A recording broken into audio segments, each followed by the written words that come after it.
안녕하세요. 노은 FM 사람의 향기 강정실입니다.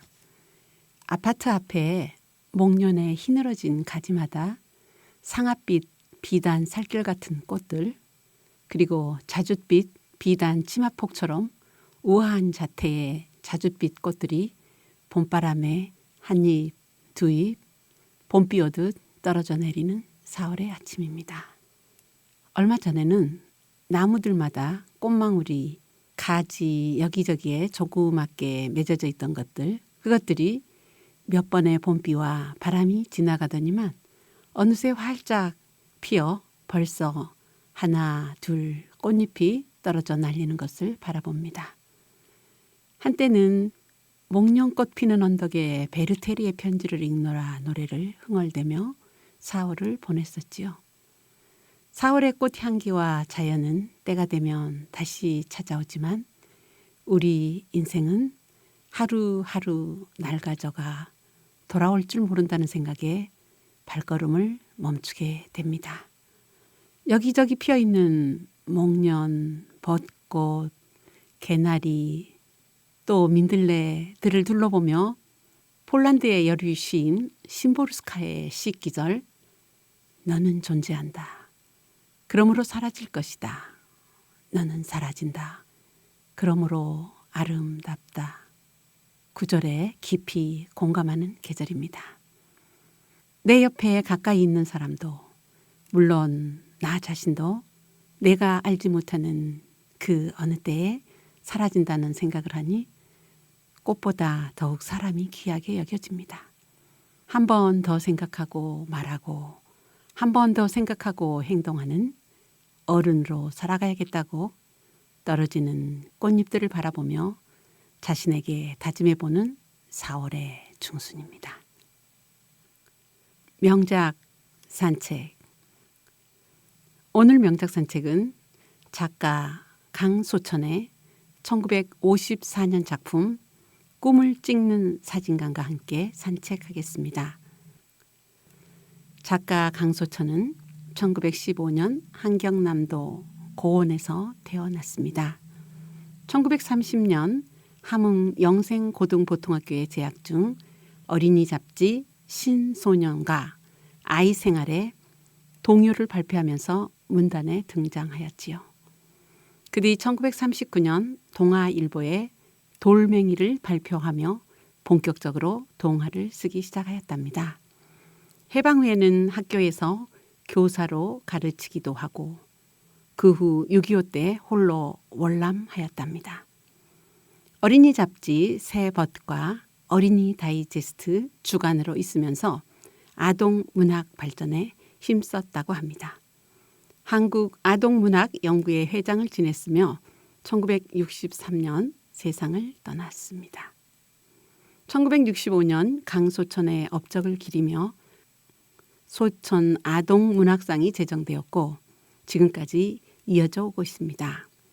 강소천의 대표작으로는 동요, 동시집, 호박꽃초롱, 동화집, 조그만 사진첩, 꽃신, 꿈을 찍는 사진관 등 여러 편이 있습니다.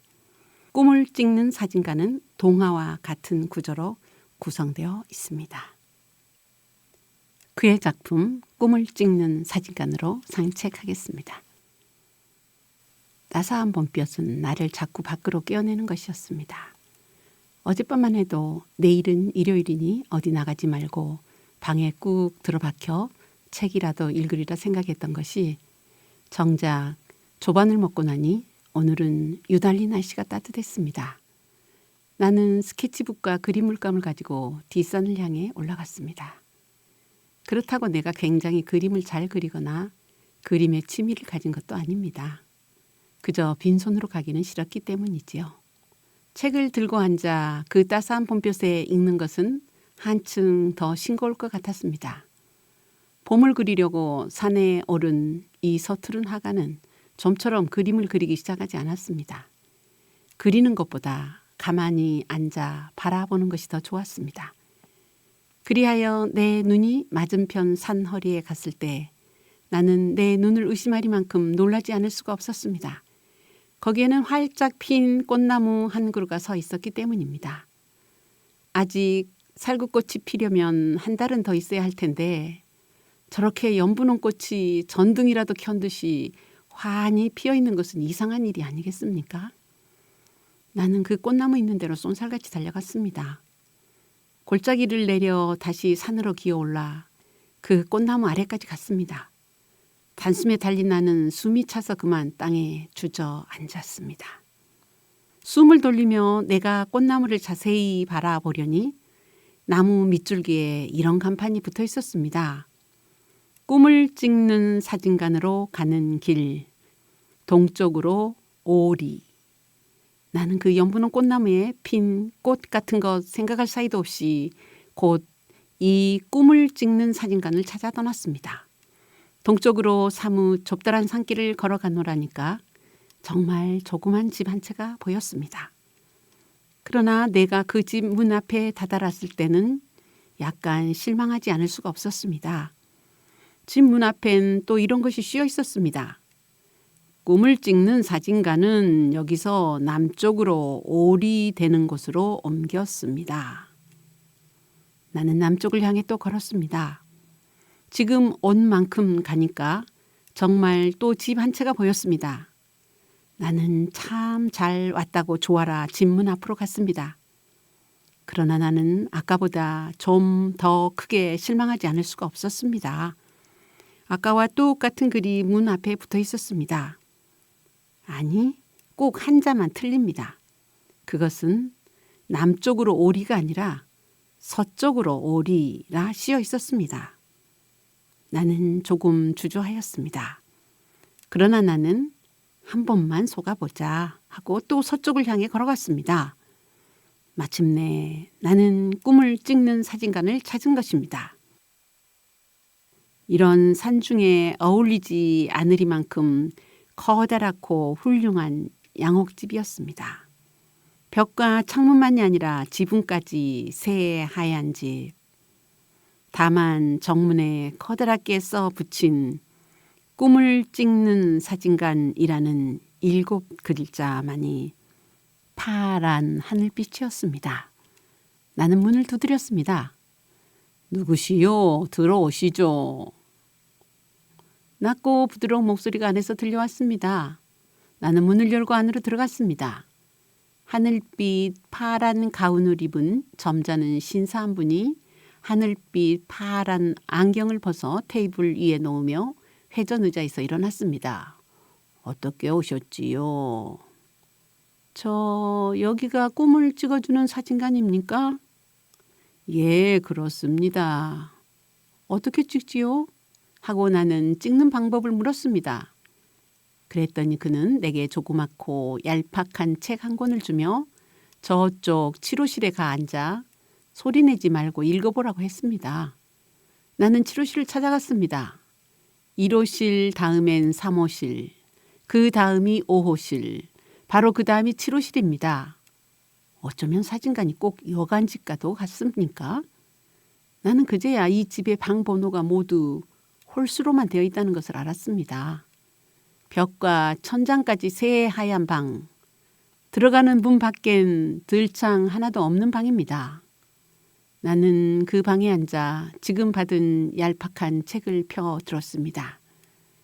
불도 안 켠 방이 왜 이리 환한지 모르겠습니다.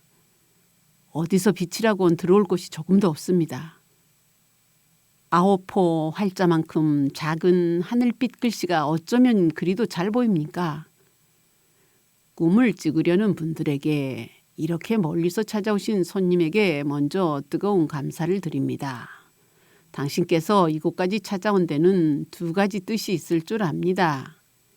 그 하나는 신기한 것을 즐기려는 마음이요. 또 하나는 무척 그립고 보고 싶은 사람이 있기 때문일 것입니다.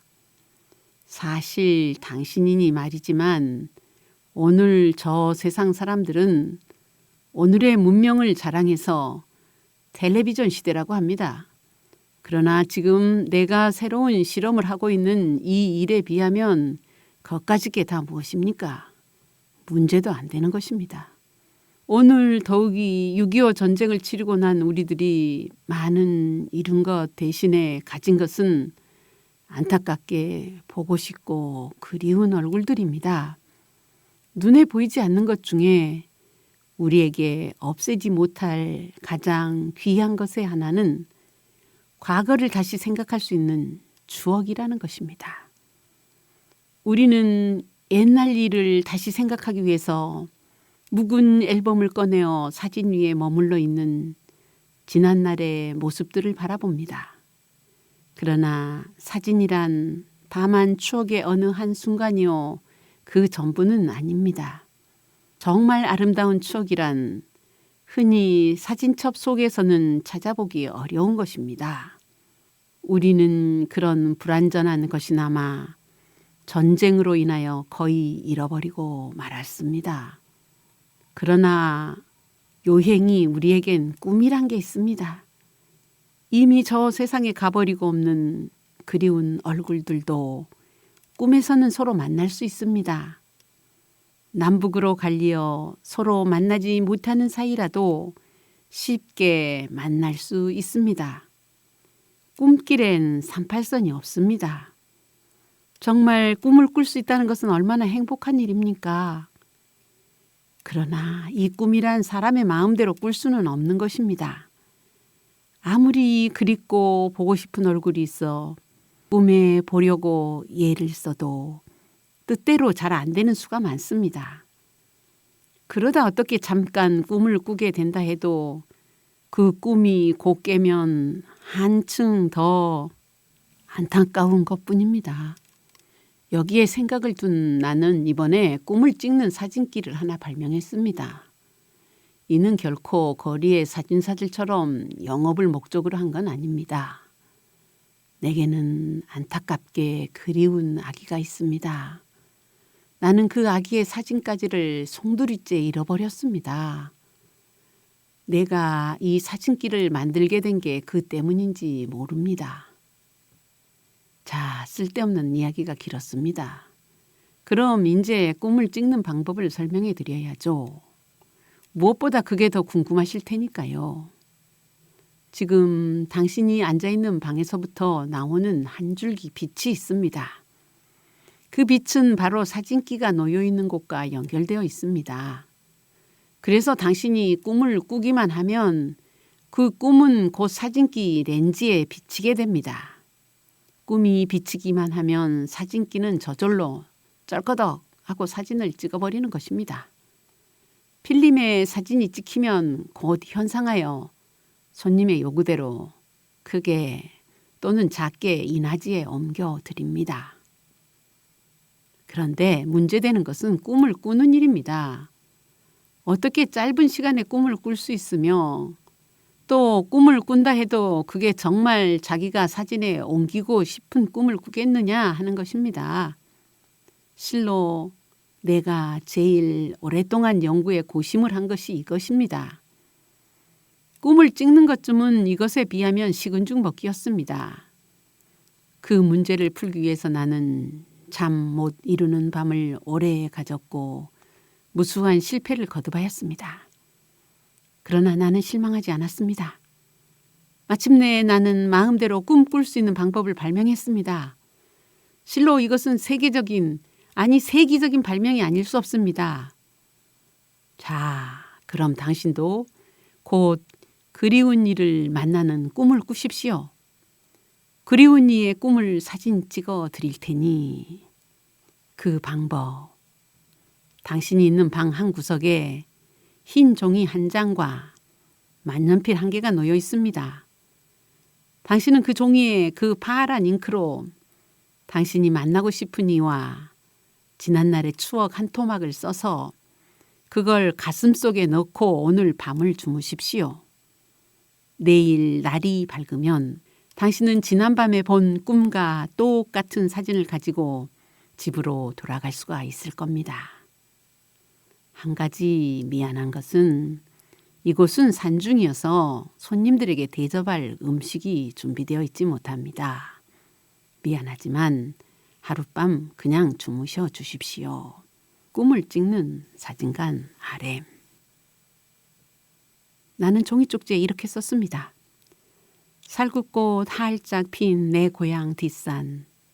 따스한 봄볕을 쬐며 잔디 위에서 같이 놀던 순이. 노랑 저고리에 하늘빛 치마. 할미꽃을 꺾어들고 봄노래 부르던 순이. 오늘 밤 정말 우리는 만날 수 있을까? 아직 해가 지기엔 시간이 좀 남아있을는지 모릅니다. 그러나 내가 글 쓴 종이를 가슴에 품고 방바닥에 눕자 방은 그만 캄캄해졌습니다. 정말 신기한 일입니다. 그러나 나는 잠이 오질 않았습니다. 샘처럼 솟아오르는 지난날의 추억들. 정말 내가 민들레와 할미꽃을 좋아하는 까닭은 순이 때문이었는지도 모릅니다. 순이의 그 노랑 저고리가 어쩌면 그때 내 마음에 그렇게도 예뻐 보였을까요? 순이야, 오늘은 정말 내게 꼭 해야 할 말이 있어. 감추려고 했지만 역시 알려주는 게 좋을 거야. 그렇지만 순이야, 울어서는 안 돼. 응? 무슨 얘기야? 어서 말해줘. 정말 안 울 테야? 울긴 애우니 못나게. 그래, 픽 하면 우는 건 바보야. 울지 마라. 응? 그래, 어서 말해. 참 내가 바보구나. 왜 제깍 말을 못하니? 아니 갑갑해. 어서 말해봐. 말이지. 이건 정말 비밀이야. 우리 아버지도 어머니도 그랬어. 아무에게도 얘기해서는 안 된다고. 그렇지만 난 내겐 숨길 수 없어. 우리는 며칠 있으면 38선을 넘어 서울로 이사를 간단다. 여기서야 살 수가 있어야지. 지난해 8월 해방이 되었다고 미칠 듯 즐거워했지만 우리는 토지와 집까지 다 빼앗기지 않았어. 지주라고. 그리고 우리더러 딴 데로 옮겨가 살라고 그러지 않아. 빈손이라도 좋아. 우리는 마음 놓고 살 수 있는 자유로운 곳을 찾아가야 해. 왜 나보고 울지 말라더니 제가 먼저 울지 않아. 소학교를 졸업하면 중학교는 온산이나 함흥에 같이 가자던 순이.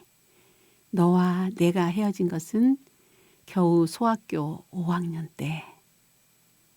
이 얼마나 위대한 발명입니까? 생각한 대로 곧 꿈꿀 수 있고 그 장면을 곧 사진에 옮길 수 있다는 것은. 잠을 깬 것은 꿈을 깬 것은 아침이었나 봅니다. 밖에 빛이 전혀 방 안에 비치지 않아 때를 알 수가 없었습니다. 내겐 시계도 없었습니다. 나는 자리에서 일어나 방문을 열고 사진사가 있는 방으로 가려고 하였습니다. 그러나 문을 밀었으나 문은 밖으로 잠겨 있었습니다.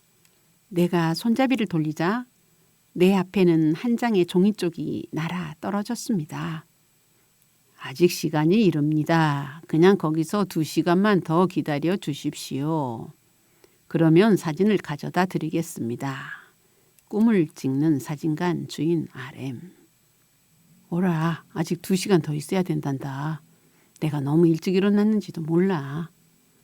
날이 아직 밝지 않았을까?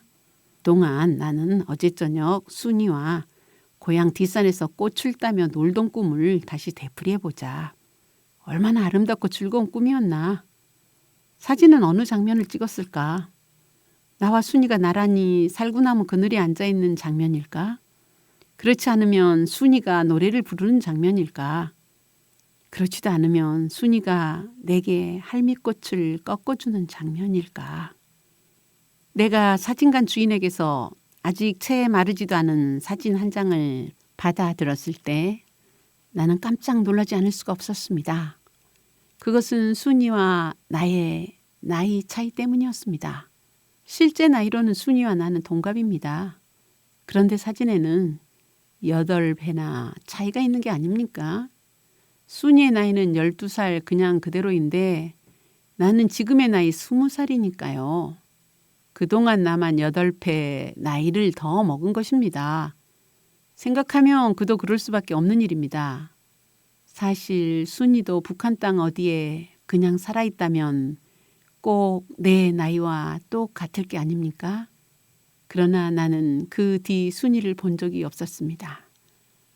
내 마음속에 살아있는 순이는 언제나 12살 그대로입니다. 20살, 20살이면 제법 처녀가 되었을 순이 머리채를 치렁치렁 따았을까? 제법 얼굴에 분을 발랐을지도 몰라. 지금은 노랑 저고리와 하늘빛 치마가 어울리지 않을 거야. 모처럼 찍어준 꿈 사진도 그런 걸 생각하니 우습기 짝이 없습니다. 그러나 내게 있어서는 이게 제일 귀한 보물이 아닐 수 없습니다.